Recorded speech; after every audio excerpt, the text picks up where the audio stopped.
बाबत उपमुख्यमंत्री अजित पवारांनी आपल्या कार्यालयीन सुरक्षा रक्षकांना खडसावलेलं आहे। अजित पवार मंत्रालयातील बैठका संपून देवगिरी बंगल्यावर जाण्यासाठी निघाले। मुख्य प्रवेशद्वारावर येताच त्यांची कार आणि सुरक्षा रक्षकांचा ताफा तयार नव्हता।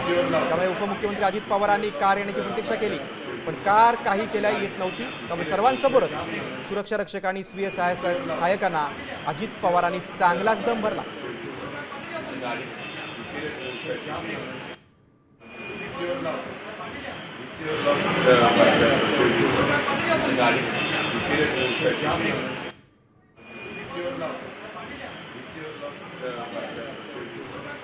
आपण अधिक माहिती घेऊया। आमचे प्रतिनिधी सूरज मसूरकर आपल्यासोबत आहेत। सूरज, अजित पवार संतापलेले दिसत आहेत, का एवढा लेट झाला सुरक्षा रक्षकांना तिथे येण्यास? ताफात का तयार नव्हता?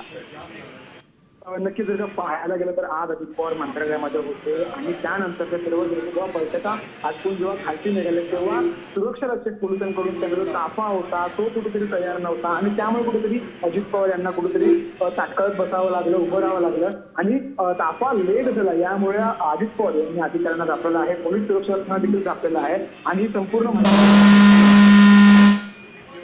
ताफा लेट झाला। अजित पवार खालती येऊन थांबले होते, बराच वेळ झाला तरी ताफा आला नव्हता आणि त्यामुळे कुठेतरी अजित पवार या ठिकाणी आपल्याला संतापलेले पाहायला मिळत आहे।